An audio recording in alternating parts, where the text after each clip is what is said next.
in November.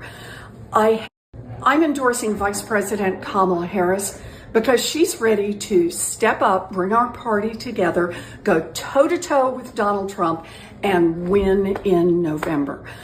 I have known Kamala Harris since back right after the 2008 crash, when she was Attorney General in California and I was setting up the consumer agency, and we fought shoulder to shoulder to push back against the big banks that were cheating America's homeowners. Kamala has been a ferocious warrior on the issue of abortion, and under Kamala's leadership, we're going to get Roe versus Wade back into law of the land.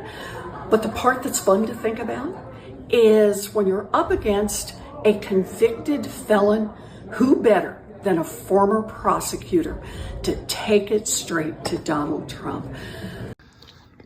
Hello, family. Welcome back to another episode of Journey to Harmony. I'm your host, Richard Harmon. Today, I want to come to you guys and talk to you about Kamala Harris and how she's quickly consolidating the overall nomination of the Democratic Party. We know on Sunday, Joe Biden officially stepped down and he endorsed Kamala Harris. Many questions were around whether or not Kamala would be able to receive the full strength of the Democratic Party or if there would be a contest, and many people seeing if they would want to challenge. But just about everyone who could possibly challenge her, Gretchen Whitmer, Gavin Newsom, many others have come already and endorsed her. So now it looks like Kamala is on the fast track to becoming a Democratic nominee of the 2024 election. From there, it looks like she begins to quickly prepare for Trump. She has already started talking a bit about some of the plans that she has. He's going to run on a platform that's basically stating that she is the prosecutor in chief, as opposed to the felon, supposedly, of what they're looking to call Donald Trump. So Kamala Harris was previously the Attorney General of the state of California. She worked there as she prosecuted many people. People who are on the left and on the right talk about her past history and about how she was a bit ruthless overall in her position. Whether or not that will affect her, we'll still yet to see. But there's kind of a mixed thought right now about whether or not she can get people off of the bench. Previously, and when Kamala ran in 2020, she really struggled overall. He did not talk about it because their plans are extreme and they are divisive. In recent days, they've been trying to portray themselves as the party of unity.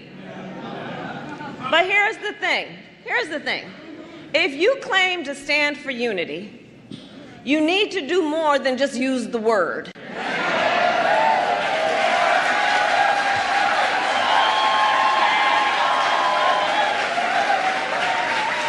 You cannot claim you stand for unity if you are pushing an agenda that deprives whole groups of Americans of basic freedoms, opportunity, and dignity.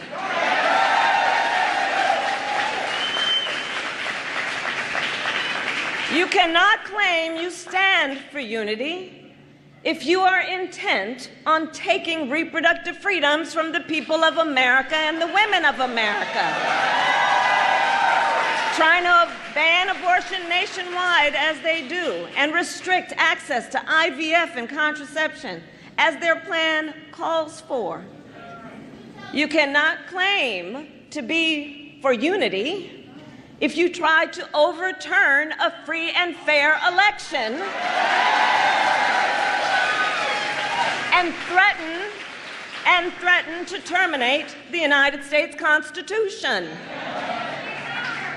And you cannot claim to be for unity when your entire economic agenda is designed to prioritize billionaires and big corporations over the middle class. But she received, I believe almost 3% or 0% of the Democratic vote at that time. And many people are saying that, she's hoping that she'll be able to bring in the African-American vote. But we're still yet to see whether that is going to be a true statement or not. The race now becomes who will be her VP, who will want to actually attach themselves to her ticket but the speech has been so much around Gavin Newsom and whether or not he will be one to join. But we still have to see who exactly will be interested in the position. So this is going to be an interesting process here coming down. Donald Trump and his campaign, along with J.D. Vance, will look to turn their attention solely on to Kamala Harris, whether or not Barack Obama will get behind. Nancy Pelosi has already endorsed Kamala and said that they're supporting her full way. So this is going to be a very interesting process. Another question will be is will there be a debate? I think the American people strongly need to be able to hear the contrast between Donald Trump and between Kamala Harris. There needs to be a placing of ideas, and for the American electorate to be able to hear and to decide for themselves. Over the last 4 years, we've seen Joe Biden, and many times just the fact that he was able to finish a interview, many people thought that as a success. So now Kamala now has to not only talk about her stance, but also to be able to defend them when being cross-examined by someone like Donald Trump. So it's going to be an interesting process. It was previously an old man versus an old man, so now it's going to be Trump versus someone who is younger. The media has taken this announcement and kind of ran with it. So all of the news that was, on full blast last week about Donald Trump, about the RNC, about all these different things have seemed to have been slow to kind of push to the back burner. So once again, now it's the question of who will Kamala Harris choose as her VP, whether or not she announces this week or allows that to run a little bit longer in terms of deflating the news and the excitement around Trump. We'll see exactly what their strategy is. So again, that's going to be a very short list, whether Gretchen Whitmer, whether it's another person overall, but they're looking to see how they can bring this team together and to get someone who can relate to the broader public. National convention is going to be August 19th to the 22nd. So this is going to be a pretty short turnaround. But again, this is the whole overall process. Another interesting topic to discuss here is Bernie Sanders recently had a talk on, I believe, CNBC or MSNBC, and he talked a bit about how important it is to also have some representative of the Liberal Party. So with Joe Biden stepping aside, there is going to be a push even greater for those of the liberal side to have a more visible seat at the table. And they're a very loud group between, you have the AOCs, you have the Bernie Sanders, and as well as Ilhan Omar, Rashida Tlaib. They're a very big group right now, and whether or not they're going to be included in this process is still yet to be seen. There was an interesting this happening yesterday. So Benjamin Netanyahu actually came out and he made a trip to DC with all of this turmoil. He wanted to make sure that he was visible as they are in the midst of a war in Israel, and he wanted to make sure that he is making his presence known. Whether or not it's Kamala, whether it's Trump, he wants to make sure that whoever it is, that they know that Israel is a part of the process, that they are an ally to the U.S. So there's morning and a very important trip to the United States at a time when Israel is fighting on 7 fronts and when there's great political uncertainty in Washington.